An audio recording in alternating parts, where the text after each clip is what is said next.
নমস্কার। প্রিয় বরানগরবাসীর কাছে আমার আবেদন,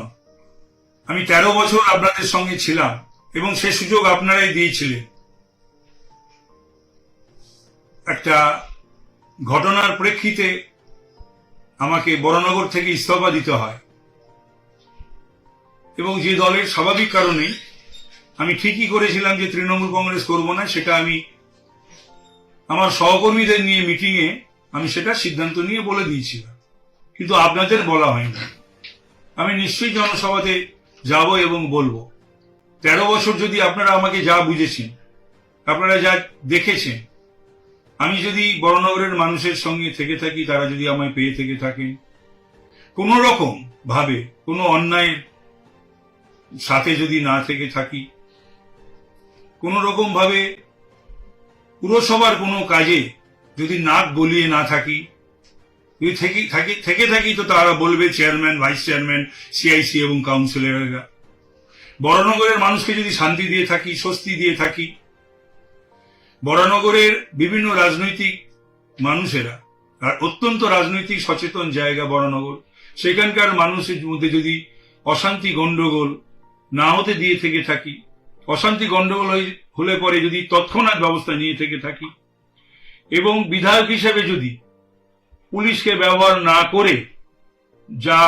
যথাযথ, যদি আমি থানায় বোধহয় 13 বছরে 13 বারও যাইনি, অন অ্যান অ্যাভারেজ বছরে একবার করে, আমি যদি যথাযথ যা সেটাই যদি করে থেকে থাকি, তাহলে আমি বলবো যে আপনারা এবার যে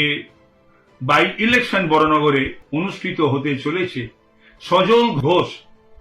শুধু আমার অত্যন্ত প্রিয় বলে নয়, আমার পুত্র সম বলে নয়, সজল আমার থেকেও ভালো প্রার্থী এবং মানুষের কাজে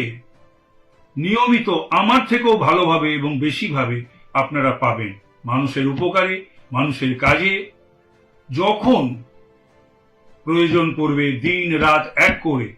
ও মানুষের প্রয়োজনে মানুষের কাছে পৌঁছবে এবং মানুষের কাজে লাগবে। সুতরাং বিধায়ক হিসেবে আপনারা নিশ্চয়ই একজন রাজনৈতিক কর্মীকে আপনারা যদি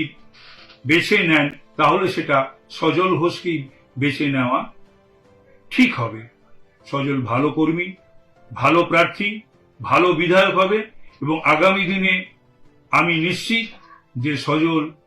সজলের যে আগামী রাজনৈতিক জীবন, সেটা অত্যন্ত প্রশস্ত, অনেক দূর পর্যন্ত যাবে। আমি আপনাদের করজোড়ে আগামী 1 জুন সজলকে আশীর্বাদ করার জন্য, শুভেচ্ছা জানানোর জন্য, সমর্থন করার জন্য আপনারা বিজেপির প্রতীক, আপনাদের প্রতীক পদ্ম ফুলে ছাপ দিয়ে সজলকে নির্বাচিত করুন এবং দেখুন 2 বছর, পরখ করুন 2 বছর সজল কি ধরনের জনপ্রতিনিধি হন বা বিধায়ক হন।